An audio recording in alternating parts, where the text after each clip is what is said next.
জয় মা মনসা। মা মনসা সাপৰ দেৱী। শাস্ত্ৰ অনুসৰি মাক শিৱ বাবাৰ জীয়ৰী কাশ্যপ পুত্ৰী অৰ্থাৎ নাগমাতা হিচাপে বিবেচনা কৰা হয়। সাধাৰণতে বাৰিষাৰ সময়ত মাৰ পূজা কৰা হয়। কাৰণটো হ'ল বাৰিষা সময়ত সাপ বেছি সক্ৰিয় হৈ থাকে।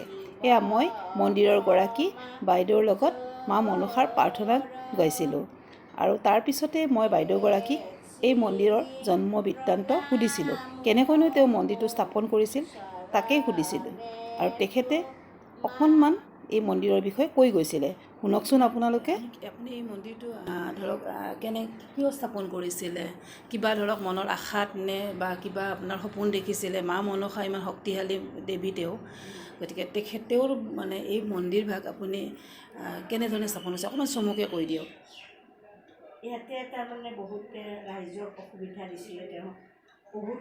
তেওঁ মানে সাপৰ কথা কৈছে আপুনি? হয় হয়, সাপৰ কথা তেওঁ মানে বহুতো অসুবিধা কৰিছিলে। হাঁহ পাৰ মুৰ্গী মানুহক বহুতো। হয়, আপোনালোকে ঠিকেই শুনিছে। সাপৰ উপদ্ৰৱত এটা সময়ত এই অঞ্চলত যথেষ্ট ক্ষতি হৈছিল আৰু সেইকাৰণে আমি তিনিগৰাকীমান মহিলাই লগ লাগি এই মনসা মাৰ পূজা অৰ্চনা আগবঢ়াইছিলোঁ। তেনেদৰে 3 বছৰ পূজা অৰ্চনা কৰাৰ পিছত এই মন্দিৰটো বাইদেৱে নিজে নিজৰ থকা ঠাইডোখৰতে পাতি লৈছিল। মা মনসা আমি যিভাৱে ভক্তি কৰি পূজা কৰোঁ আৰু তেওঁ তাতেই সন্তুষ্ট হয়। তেওঁ বৰ দয়ালু আৰু বৰ কৰোণাময়। হয়, মা মনসাৰ সুৰক্ষাত আমিও ৰাইজ সুৰক্ষিত হৈ আছোঁ বুলি বিশ্বাস কৰি আহিছোঁ। এই মন্দিৰৰ ইতিবৃত্ত কেতিয়াবা বাৰু বহলাই ক'ম আপোনালোকক। আজি মাথো মই আপোনালোকক এই মন্দিৰটো দেখুৱালোঁ।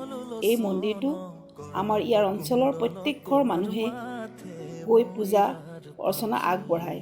পুৱা গধূলি বাইদেৱে সদায় ইয়াত চাকি বন্তি জ্বলাই মা মনসাৰ প্ৰাৰ্থনা কৰে। ধন্যবাদ।